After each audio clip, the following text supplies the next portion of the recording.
excuse me, I've been here for 3 years. I specialize in recruitment, and it's always one of my biggest bugbears that if you want to find the people that can do the jobs really well for you as a business, then you need to have an equitable experience and journey for young people, for middle-aged people, or even for old people. You know, you need to have a process that is replicable each time, and you need to really keep your mind as open as it can be to how you can recruit individuals who are neurodivergent.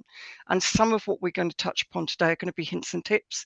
We're going to send you out a big resource load from the people on the panel, and hopefully we're going to get some action points out and some follow-ups.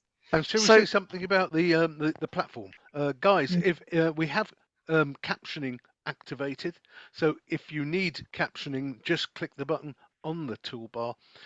If you have questions for the panel, please use the Q&A button on the toolbar, and we'll answer as many of those questions as possible. Wonderful to see nearly 300 people on this call out of the 600 that have registered, and that's a wonderful, wonderful start to it. So I'm sure you'll all have views. We'll answer through the panel as many as we possibly can. Thank you so much. Over to you, Tracy. Thank you. One of the things that we always do as well is we do follow up on the questions. So if something that we don't get round to answering within the hour, we will come back to you at some point with the information that you're looking for. So we can sort of move on. I'm not going to go to you each individually each time, but what I wanted to do was to look the statistics again, David, that you mentioned. You're looking at 3 in 10 autistic individuals of working age are employed. One of the things that really, really strikes me each time I look at DFM Project Search, and if you haven't come across it on this call, please go and find it because it's amazing. What are the percentages of the supported interns that you have with learning disabilities and difficulties? What percentage go into paid work? Well, thanks, Tracy. I'm very proud to say that we get 70% into. So that's 70, 70. Zero, and we get 60% into full-time jobs, and that's a job at or above the living wage. It's in an integrated setting, non-seasonal, and I think the last year we had about 30 different jobs. So we have got over 2,600 youngsters with learning difficulties and autism into jobs so far. We set ourselves the audacious target of getting 20,000 into jobs by 2034. We've got a brilliant team, and Harry's part of that team of 30 dedicated professionals, led by Kirsty Matthews. And we have, we're trying to be a bit of a trailblazer because this is a talent pool. This is an extraordinary group of individuals who, guess what? It makes huge business sense. They stay in the jobs 4 times longer. They're great culture carriers for the organizations, and they soften the organizations. And we've got host, and the magic ingredient really is we embed 8 to 10 of these youngsters. It's a 1-year program. Last year, a school or college, we embed 8 to 10 of these youngsters in a real business like a hospital or a university or a hotel. Or we've just signed up, I think, 12 Amazon distribution sites. We're in about 12 Asda stores. We're in 200 host businesses up and down the country. So they're not in a classroom being told about business, they're actually in a business. The first month is telling them about the language of business, the expectations of business, travel, training, hygiene, all the rest of it. Then they do a questionnaire, about 200 questions. What are you good at from a scale of 1 to 10? What do you like doing? And we match that with 3 rotations, and there's 2 job coaches and tutor. And through systematic instruction, through breaking down each task in its component parts, and through repetition, and then through the beginning and end of each day, getting all the youngsters and the job coaches and the tutor back in a room and saying, okay, what went well, what didn't go so well? We embed these skills. And generally, let's say on average, 10 youngsters in a host business get full-time jobs. Typically 3 are in the host business and 3 are externally. And, that's super exciting. And, we've got Goldman Sachs, we've got Schroders, we've got Clyde & Ho, we've got Amazon, we've got some very... That's a broad spectrum of business, isn't it? Quite demanding, but they I tell you what, that you know, a lot of them are saying this is really this has really improved the organizations. It's also, you know, the Gen Z coming into firms, they want to understand the beating heart of an organization, and they want to see that it's real. It's not just a tick box thing. And so if the receptionist is one of our graduates, you know, it instantly creates a positive impact. But probably Harry could say a bit more about it, given that he works for charity. Harry, can you comment on what David's just been talking about? Yes, so absolutely. So I can give you many examples of exactly the beating heart of the organizations as soon as the interns step one foot in the door. It from businesses, what they've told us, and from what I've seen on sites, it makes the organization better. And what I mean by that is you take a group of young people who don't usually get the chance to have the opportunity to go to work, and you give them that opportunity, and they really come out themselves. They really brighten up. It changes their lives just in the first few weeks of being on programs. So, for example, I remember hearing a story about a young person, and this young person was non-verbal, so did not communicate. And by the end of the program, they were fully communicating. So we're going to be non-verbal from Seriously, to being verbal. That is the that's impact. a huge of change. Yes, that's just one of the impacts. And But can I Nicola, just come in? I just want to come in please. there, Harry. That is fantastic. But I'd also say autistic people who are nonverbal may also be very, very employable and remain nonverbal. And that's absolutely perfectly fine too, because it's not necessary to communicate using speech for every single employment role. But there are a lot of prejudices around nonverbal people. Of course there are. You have to be very careful about this. And just endorsing everything that David was saying, but just reminding the audience as well, we have neurodivergent and autistic graduates who might leave university with a bachelor's degree, a master's degree, or even a doctorate, who then struggle to get into the workplace. And there's a whole infrastructure of employability colleagues within the universities who perhaps could be working more closely with local businesses and with schemes such as the scheme that David and Harry are describing, because the barriers to employment don't just disappear if you happen to have a degree, because there's quite a lot of difficulty around things like recruitment. However fantastic you may look on paper, if there's a lot of unconscious bias within a recruitment panel who didn't think the eye contact was very good, you know, and all that prejudice. And that's a good point, actually, Nicola, because one of the clients that I went to not that long ago, and I was looking at their recruitment practices, which I adore doing. If anybody wants their practices audited, come and see me, because it's just really interesting. The intent is never to say we're not going to employ people, but actually through thoughtlessness, through not actually consciously designing a program, they're actually excluding people all the time. And this particular firm had a red box, just to make sure nobody missed it, on the application form, that as they're interviewing people. So, I mean, Harry, you've got a different style to me for sure, but you communicate really well. But on that box, it says, if you don't make great eye contact with this colleague, this potential colleague, do not take them any further. And this is something I saw just a few weeks ago. So it's an in-bed prejudice, not just a bias. I've got a bias, I'll be honest. If I saw Harry coming into a reception of any of the recruitment businesses that I've worked for in the past, I'd be a bit like, gosh, what's he doing here? He's different. And I wouldn't give you the time of day. I'm ashamed to say it, Harry, but that's the reality. What I found through working with you guys at DFN is the genuine skill, enthusiasm, and talent that these young people have got, that they can bring. And as we talked about the cultural change, and you mentioned that earlier, Nikki, about the cultural change that needs to happen. And the diversity of the workforce, seeing that as an absolute strength. Because Harry, if you walked in, if I was interviewing, I'd be thinking, great, he looks interesting. it's this thing, or they, I don't know what your pronouns are, Harry, but I think a diverse workforce, there is lots of research about the benefits of diversity, and not just always recruiting in your own image. And I think any sort of CPD we do for employers and so on really has to emphasize that as well, because you have to step out of your comfort zone and what do you mean by the CPD, Nicola? Can you explain that? Professional development. We can do all sorts of bespoke bits and pieces, or, you know, sort of general courses. We can do all sorts. Buckland talked about enabling employers to understand autism. Very often it's very, very simple adjustments which benefit the whole workforce and are really easy to implement.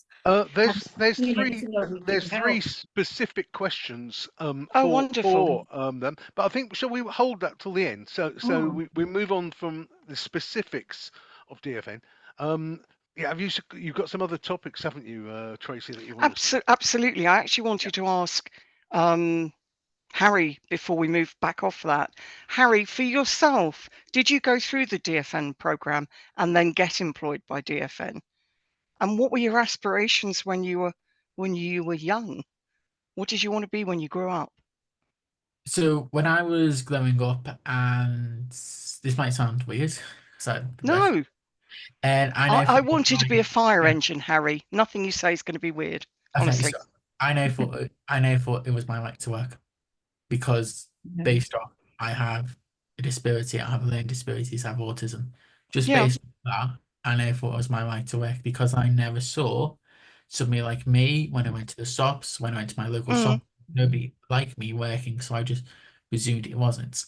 And then I found out about a sports internship, and I did it, and I learned very, very quickly that the world is a very, unfortunately, brilliant place. But if you have a disability and a learning disability and autism, you are furthest away from the market of going into work because of the barriers that face us. And doing a sports internship learned me how to break down those barriers, and also taught me how to transition into work. I wasn't ready to go to work, so I went back to school to learn more about the sector and learn more about the barriers and how to start to break down and how to inspire really young voices coming into work. And then I was fortunate enough to meet David and Claire at the time, who was CEO, and that is how I got my job at DFN Product Sales. Wonderful. Thank you for that. Can I just ask, I mean, we can be quite negative about this, because it's been a tremendously negative story for young people like Harry. And there are a lot of those young people and older people that are still at home. And I mean, I know a few of the graduates and undergraduates that come out of universities that really struggle when they've got good degrees and want to work, and they're sat at home, and the parents are thinking, crikey, what am I going to do with young Johnny, with Rachel, whoever? How am I going to provide for them, and what's going to happen when I've gone? And actually, the reality is, with a few considered changes and training, we can get an awful lot of people that want to work into work, to help the whole community, to help whole of society. And this is the time to really do it. I mean, now is the time to make these changes. Stop sitting on the fence. Stop whitewashing your recruitment and saying, aren't we great? We took, 6 people on last year that were neurodivergent. That's not cutting it, guys. We need you to take on a lot of people in their tens, their hundreds, their thousands. So it makes a real worthwhile difference. And some of the skills that we know, I mean, we talk about superpowers. Some people do, some people don't like it. Marius, I'm going to ask you to comment on that in a minute. But we can be negative and say, your awareness of it isn't there. The workplace adjustments aren't being made. I mean, Microlink, we make workplace adjustments for people who are neurodivergent all the time. And that could be around noise cancelling headphones.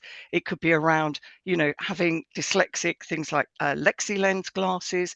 All sorts of things are there to facilitate somebody being successful. So I want to look at some of the successful practices, some of the things that people are doing that are working well, that you can then copy, borrow with pride, because there's no point, we will not reach the targets that we all need to get to societally, if that's a word, by actually compartmentalizing and siloing our knowledge. We need to start breaking out what we are doing and making it successful. I mean, David's got some really, really straightforward practices that they do at DFN, and part of that's around systematic instruction. Part of that means you've got to have really good quality job descriptions to do that with in the first place, and very clearly train your line managers to support. The same with Nicola, and I'd like Nicola, can you tell the story of your son? Would you mind? I haven't actually got his permission, so okay, sorry. No, don't worry. But what I would, we're in very neurodivergent family, and what I would say from my perspective, I think I wouldn't have got into uni. I didn't go to university. I went to Newcastle Polytechnic because nobody ever asked me to fill in the UCAS form.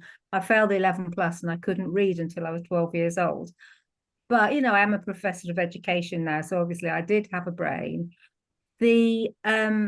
A massive barrier for so many neurodivergent people in terms of their progression, and I would count my family members in this, is GCSE English and Maths, which I think is breathtakingly nonsensical around apprenticeships and around progression even into a university access course. Because if you're neurodivergent, you may well not have learned your sort of numeracy and literacy at the GCSE level at the age of 16. Doesn't mean you haven't completely acquired it by the time you're 19, 20, whatever. So the barriers which are in the way are quite often ridiculous and based on prejudice. And there's also a prejudice around autistic people going into particular careers. Absolutely. Clerical work, which lots of people find mind-numbingly boring. There are lots of autistic people, for example, who are stand-up comedians, lots of neurodivergent people, but probably their careers advice hasn't pushed them towards stand-up comedy, being in the circus, being any kind of creative, being a poet, whatever it is. And I think there is a problem in the employment journey around stereotyping around a particular label, and autism still carries with it some connotations which are quite offensive around Furious Incident of the Dog in the Nighttime and Rain Man, and it's very often problematized much more than it is celebrated. And I think we absolutely need to adopt an interest-based approach, because employment makes you happy if it is aligned with what you're interested in, and a strengths-based approach, because I've got lots of autistic colleagues, and they are, the only difficulty I have with them is to get them to stop working and to make sure they're not being exploited. You know, it is a problem, because I've got a shocking problem. I've got a colleague at the moment who comes back to me immediately every time, and I know he's got a million other things to do, but that's his work ethic.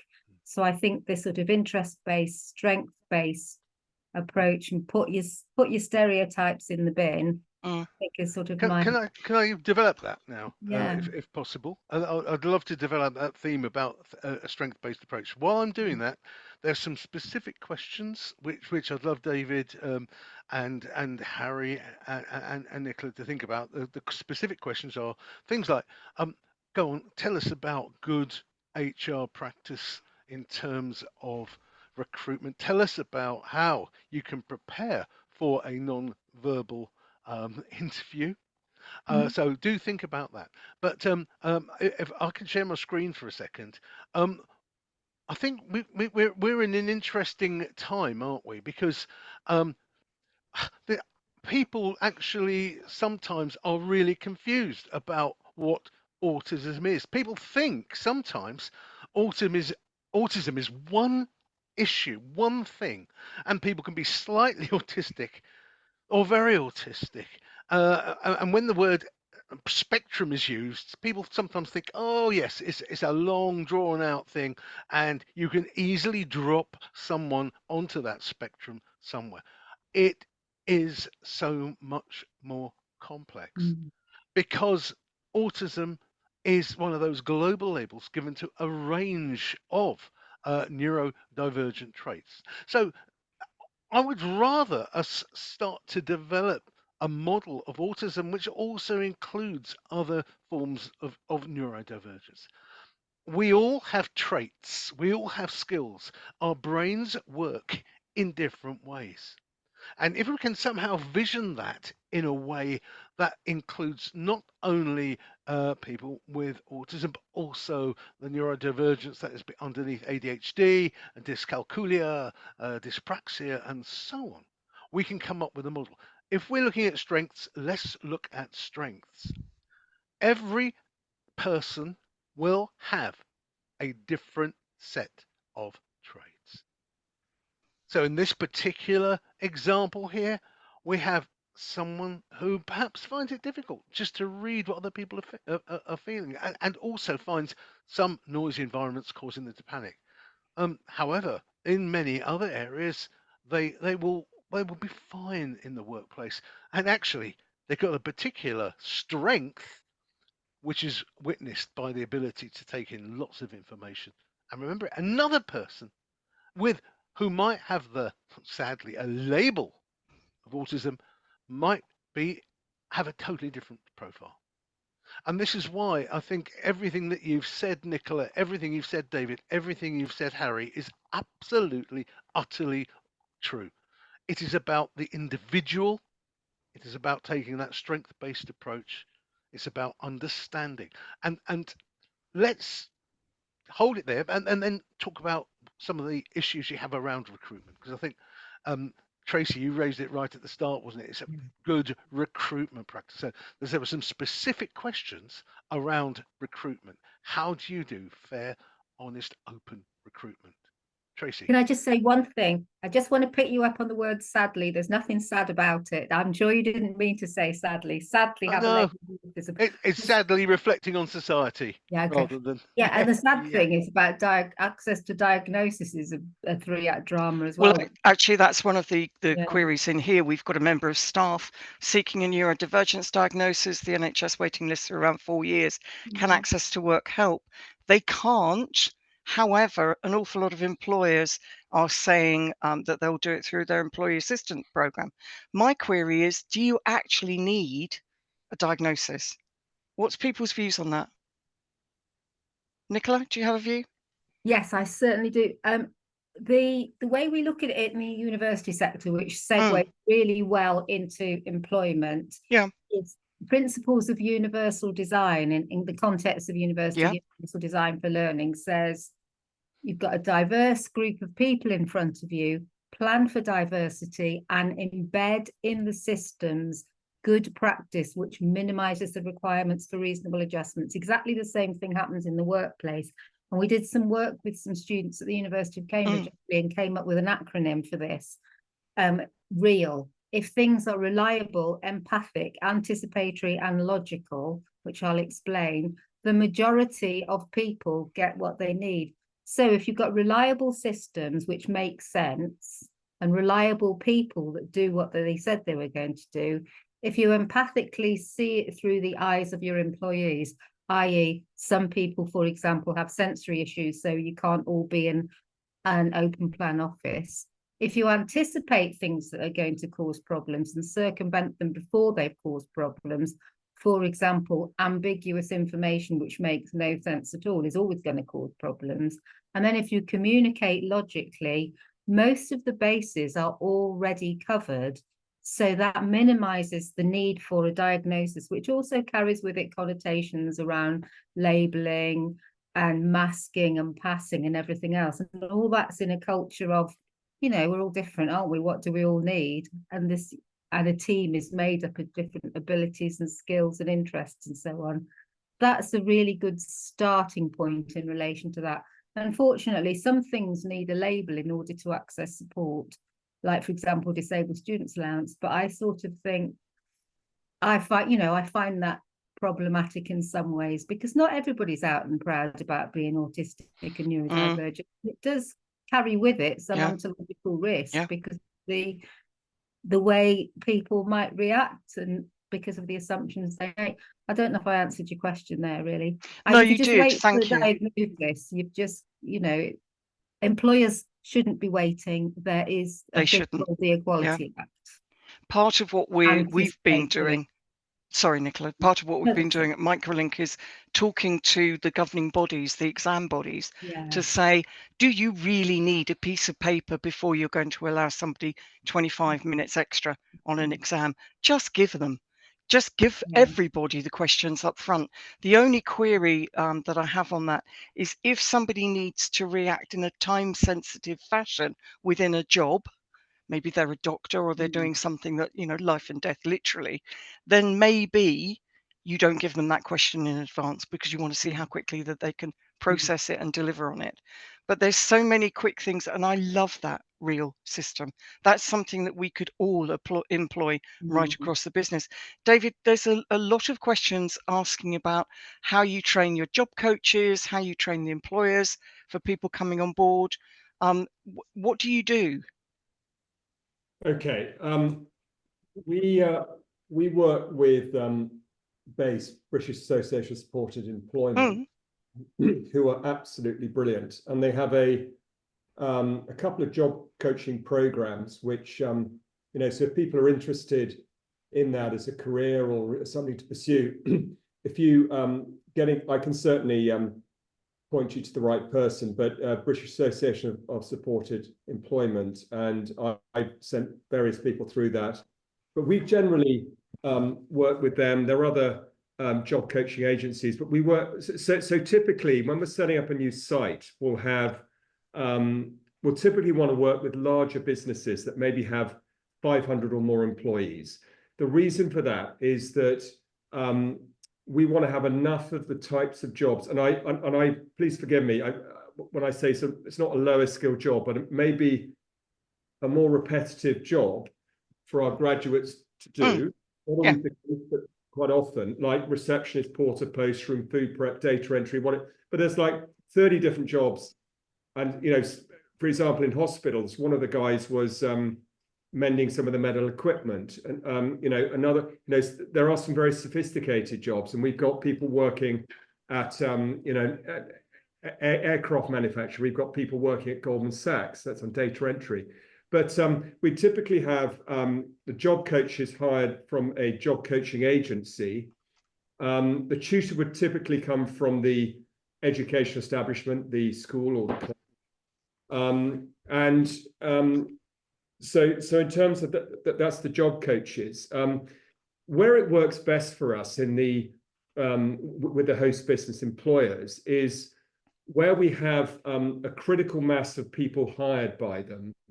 So it works, you know, for example, with Amazon, where we have, I think we're in 12 of their distribution sites. And by the way, Amazon have been spectacular. They have They do get it. There's a site in Bristol where quite often their sites are slightly out of town.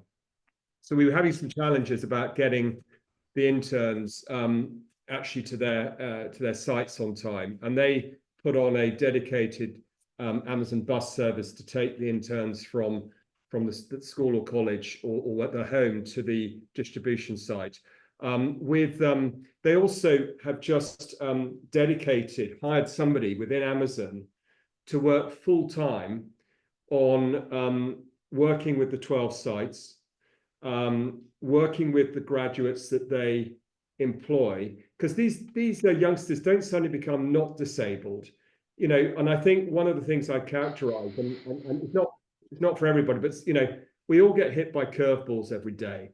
Some of us are more resilient than others, but I think having somebody to hold your hand if something goes wrong is really important.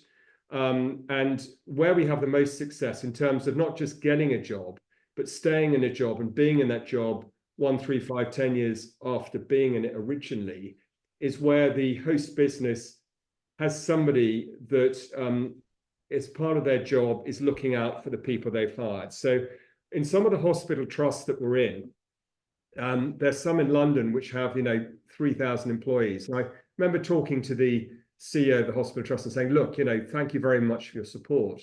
How many of our graduates do you think you could hire?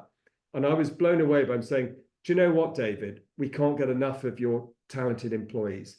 We could hire 10% of our workforce as Dear from Project Search graduates. And typically when you have maybe, I don't know, double figures type employees within a host business, if you have it is critical to have the follow-on support. And by law, you can have access to work funding for follow-on support. But typically, if there's somebody embedded in the business that actually is responsible for that, we have very, very strong results. Another example is Asda. I was talking to TDR, the owners of Asda, a few years ago, and saying, look, you've got 150,000 employees, you've got high turnover of certain jobs. I can tap into this talent pool of hundreds of thousands of youngsters that are really good at these jobs, and they'll stay in the jobs 4 times longer. We tried our first sort of beta testing site with them last September. It went so well, and they hired so many of our graduates. There's another 10 this September. So it has to be real. It has to work for business. And I think the key points, just finishing up, is that please. We've had big pieces of legislation. Like in 1995, the Disability Discrimination Act became part of law. And, there were a lot of workers' rights, in terms of, putting ramps in all restaurants and so on, and certainly not discriminating for people with any disabilities and equal rights and so on. I was lucky enough to be on a commission chaired by Lord Shinkwin. I was the vice chair, CSJ, with the Centre of Social Justice during lockdown. And we looked at various things to improve the rights of disabled people, including education and employment. And I remember talking to Lord Shinkwin and Tanya Gray-Thompson. There were 6 of the 12 commissioners were disabled, saying, look, so how have things improved over the last 25, 30 years? You had the Disability Discrimination Act 95. How have things improved? And Lord Shinkwin said, do you know what, David? I wheel myself round House of Parliament to the Pret a Manger, not trying to single out a sandwich shop, let's say. Steps, it hasn't got a ramp. By law, there should be a ramp. I can't get in there. And actually, there hasn't been the political will to make this happen. Now, what I would say, what's exciting, though, is now big business is behind this. Big business sees that, 1, it makes huge business sense, and 2, it's demanded by employees and by the Gen Zs. So business is behind this. Politics is playing catch up. I do think with the Labour government now, and with Stephen, the disability minister, we've got a once in a lifetime opportunity to really all work flat out to make this happen, all do our little bit, because I think, timing is everything in life. And I really feel that we have a lot of tailwinds that will really sort of accelerate the change. We kind of know the roadmap. So, the Buckland report was brilliant. We've got our disability employment charter. That's got 9 policy recommendations. I think you're going to send around some of these. Absolutely. Yeah. I think people know kind of what success looks like. And I hope that if we all lobby and we all do a little bit, and with employers and with politicians, I think there's a unique opportunity to make great progress.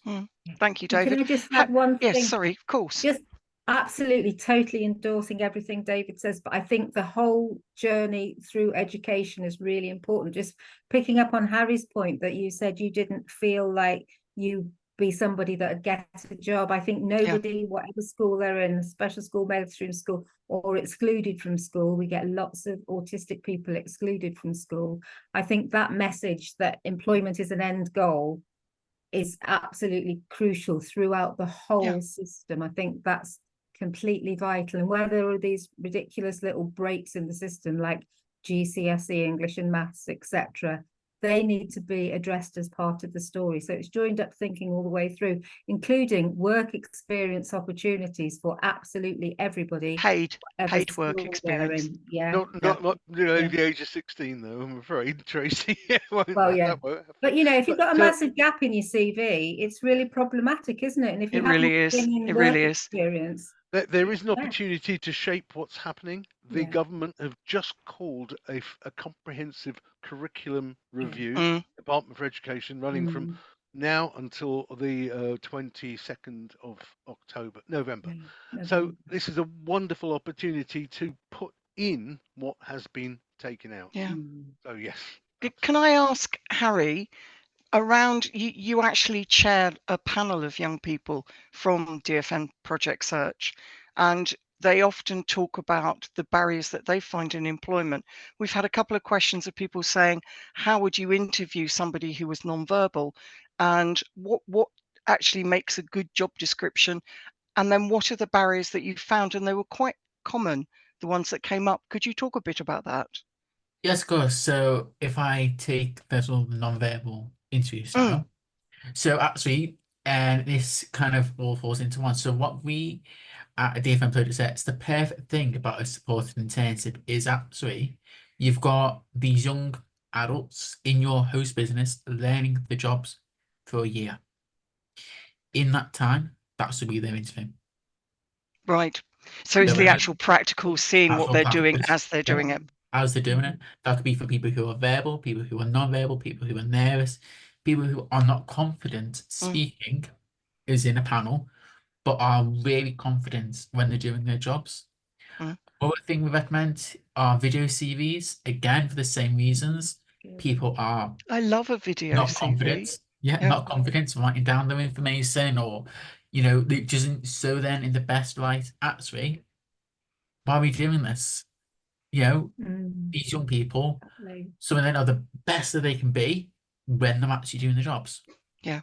No matter what I've got on my piece of paper, if I can show what I can do, yes, for me, that breaks down so many barriers. For so many other people, that breaks down so many barriers. And time again, the number one barrier that keeps on coming up, actually two, year on year on year, is a foot in the door. So not just having, not just being within the host employer, taking it further, actually being around the table when decisions are being made on their about their future for them as individuals, as the collective disabled community now. So not just people listening, as the collective disabled community. And the second one is language. So the language we choose to use, and the language they would like to be represented with using. So such as autism spectrum conditions, a person with autism, a person with ADHD. The languages are so confusing for so many people. They don't know what the labels are, and some people don't want labels, and that's absolutely fine. Some people identify with autism, some people don't, but they just want the language that is being used to be collectively agreed on and collectively understood by their own community, and not for decisions to be made on their behalf from somebody else. So these are the two main areas, and those interview processes break down the whole interview. And about the job description, have a very, very clear job description. So take out all the jargon and just use. So these are the bits when they say you've got to have a good sense of humour, good eye contact, that sort of stuff. No, take all that out and have the bare minimum of the job. So what is the job? So let's take a taxi driver instance. A taxi driver job would be you drive your car to the places where you pick up people on the app. Exact information on what the job is. None of this jargon, none of these words that people don't understand, and abbreviations. For so many people, they don't understand what abbreviations are. So remove abbreviations. Those are other barriers. So the acronyms that people will use. And also maybe look at advertising your job in different formats. So such as a video. So people I saw, I don't know if interrupting you, Harry, sorry, I don't know if you've seen, but one of the great examples of that is Genius Within, which we partner with. They do some amazing work. They had their awards yesterday. One of the things that they do regularly is they do video job descriptions, which I love. I mean, I'm getting a little bit old for TikTok. I've never been on it. I've never been on Snapchat. However, I would be attracted to a company seeing that actually seeing it, seeing inside the building, seeing what it's all about, seeing what the local transport is. I mean, you touched upon this, David, how you train people to get to work. When I first started work, I had it wasn't a prison jumpsuit, but it might have been. It was a bright orange jumpsuit. And I thought I looked the bee's knees, and it was exactly the right thing to wear to work. How wrong was I? I worked in a bank. You know, I'm turning up like a little dolly bird in an orange jumpsuit, but nobody told me. And actually, it's only looking back, nobody ever did tell me, probably because I'm quite tall and mean.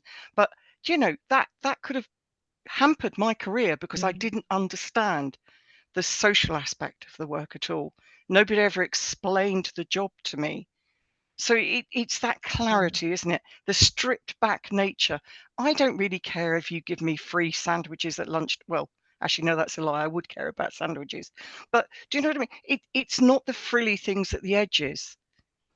We conflate job descriptions to make ourselves feel important about what the job actually is. But the reality is, what are the hours? What time do you need me to be there? And between 9 and 12, what do you expect from me? And what do you expect me to deliver? And it's no different for young people to older people. You were going to comment, Nicole? I was going to say it, don't imply it. That's one of the crucial things. You Love know, that. just don't assume this understanding. Just say, wear dark coloured jeans and a dark coloured t-shirt and clean trainers to work. That'll be fine. And the other thing, picking up on Harry's point, nothing about us without us. It's so important, Harry, that you are around the table in this discussion. And when you talked about language, I feel really strongly, and a lot of my autistic colleagues tell me this, we all hate the word disorder. You don't have to say somebody's Well, it's not a disorder, is it? Exactly, but you get ASD. We know, you know, Yeah. our master students, they don't put ASDs in their assignments because we change it and say no. Don't say autistic spectrum disorder because it's actually offensive. Autism is fine. Autistic disorder implies disordered thinking, and autistic people have the opposite of disordered thinking. They're very logical and, you know, organized and everything else. Okay, I we've wonder got if, with 15 minutes to go, there's some great questions here about culture, about workplace culture. For example, Mike Walder said there will be already neurodiverse and neurodivergent employees working in the company. How could they be used to help? And also, I think a point David made about a critical mass. How can peers who have gone through DFN support a change in that workplace culture? How can inclusion be in the eyes of everyone from the C-suite downwards? It would be so nice to get some of your thoughts on that, guys. Should I kick off? That's a really interesting point, culture, because I think culture is really hard to change. A lot of people talk about it, but it's form over substance, really. And we play, when we're trying to get new host businesses on board, quite often we'll show them, I think, quite an interesting video, which is on YouTube, reintroducing wolves into Yellowstone Park. And I think it's a great analogy because some people find the thought of hiring a neurodiverse person or an autistic person quite scary. And it can be quite scary if you don't have the right support network around. But in 1926, wolves were wiped out of Yellowstone Park. And that had a massive negative impact on the ecosystem. Plant life reduced because there were more elk and deer. Biodiversity went down. And then they were reintroduced 25 years ago. A lot of people objected, dangerous, you know, and so on and so forth. The complete opposite happened. So when wolves were reintroduced, the elk and deer numbers went down. The plant life went up because there were less elk and deer. The beavers returned. The beavers dug pools in the rivers. That meant there were more fish in the streams, and there was less erosion with less deers. You had more birds coming back with more fish, and so you had the ecosystem returning to what it was 150 years ago. So it was a very positive thing.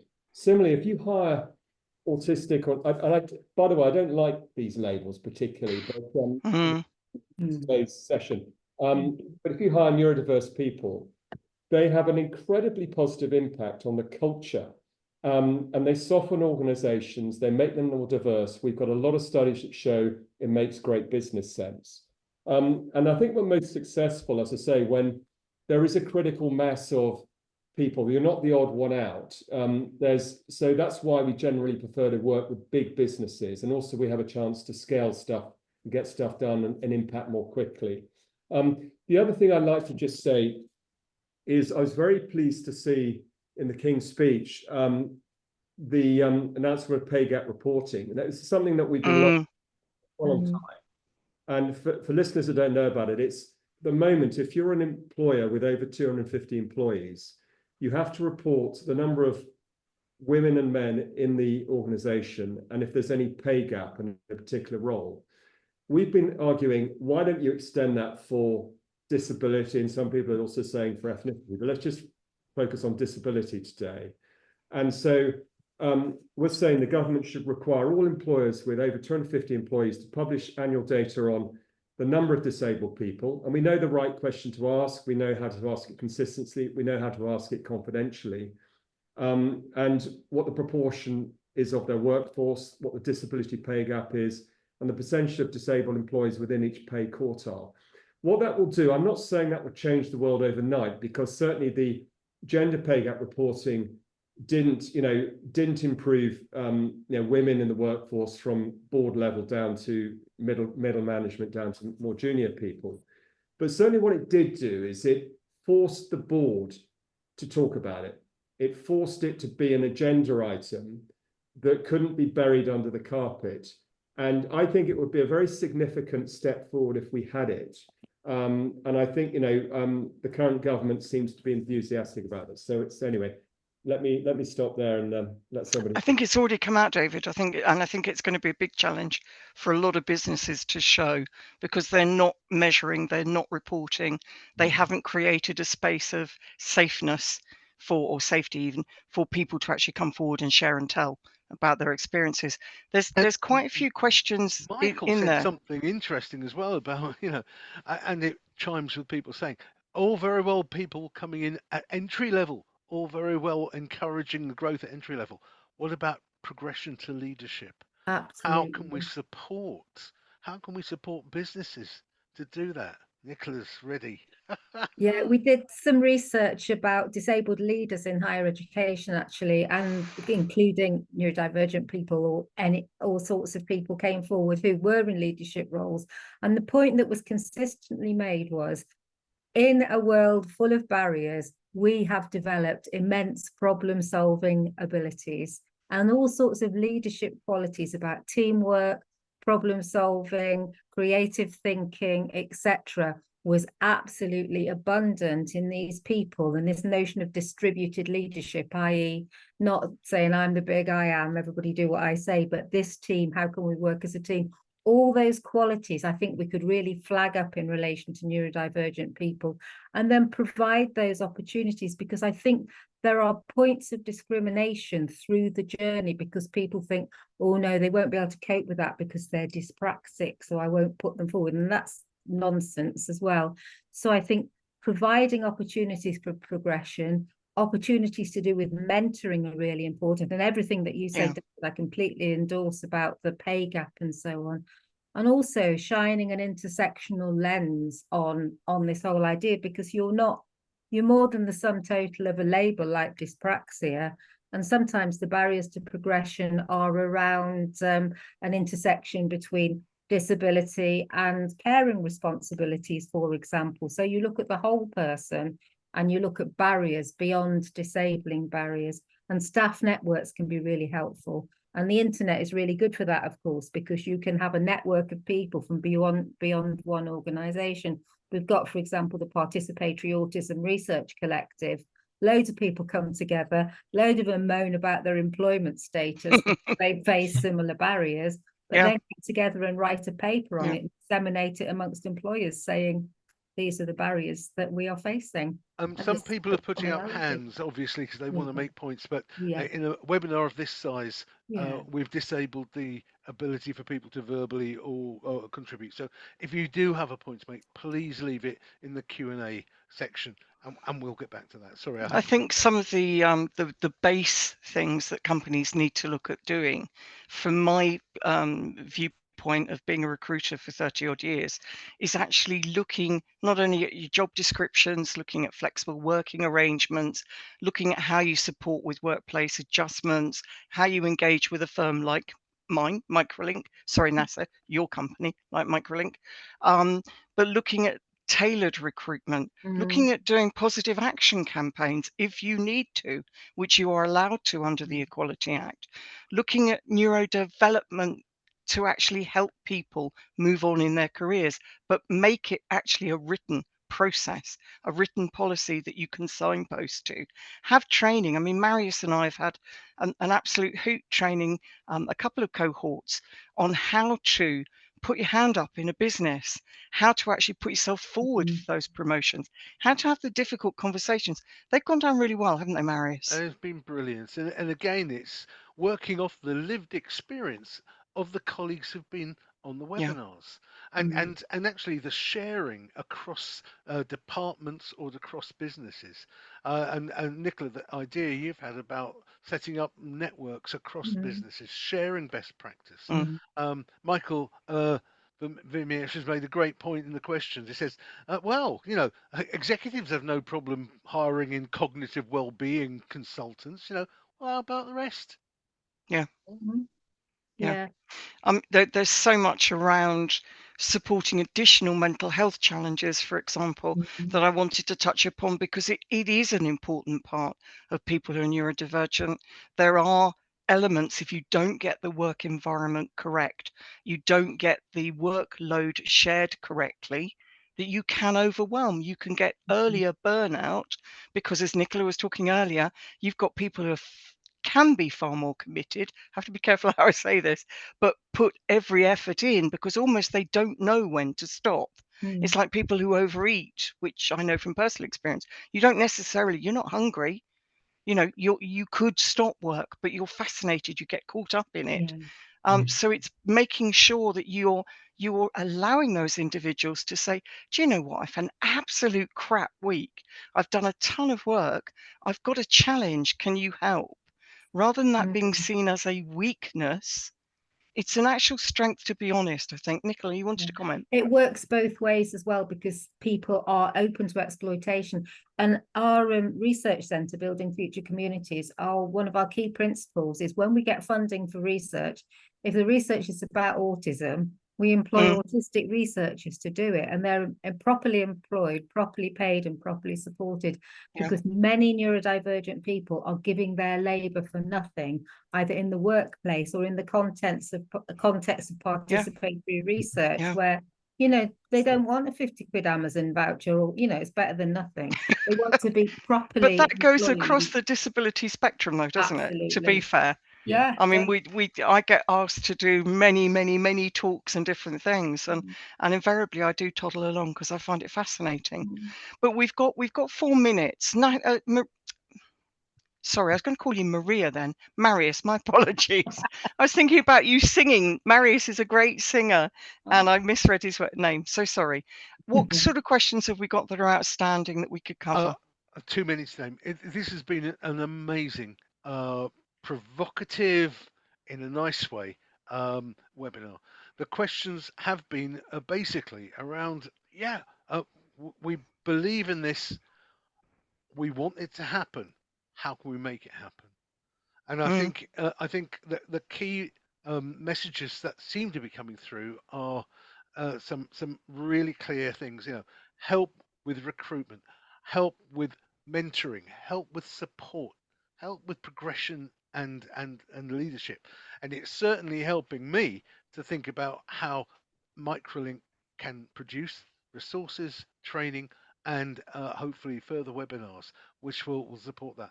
There was one point that really did catch my eye, and that was there are neurotypical people pretending to have neurodivergence in order to get workplace adjustments that make it easy for themselves, and how that's corrupting the piece.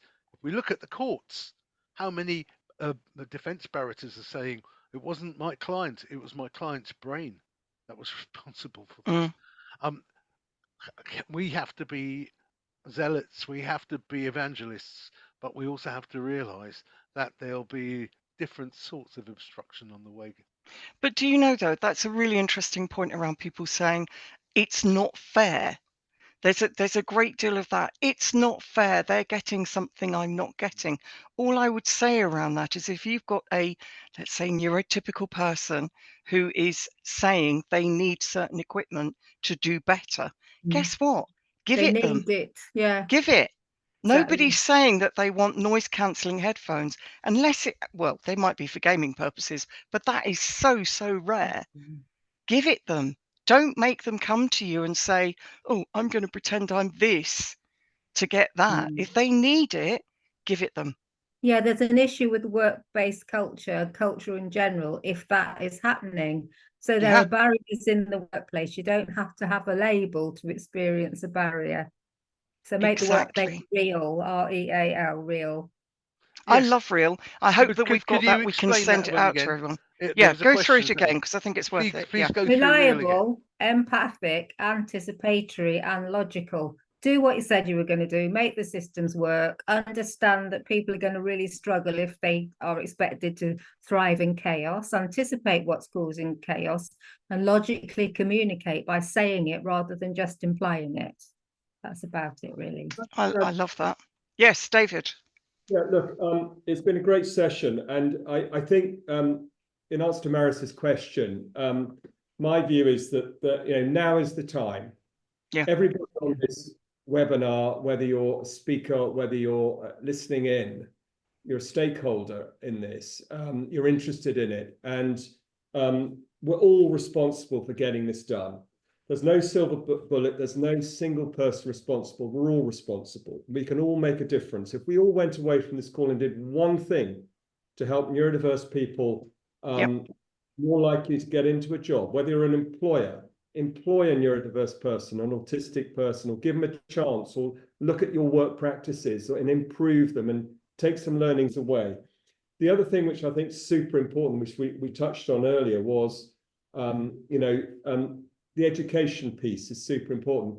My experience is that the expectations are so low for neurodivergent, particularly youngsters with learning disabilities or autism. My son, the expectations, he was written off. Have a good education. David, I'm going to interrupt there. We're actually at the end of the session. Please, can you send through the stuff, the resources stuff that we can share with people?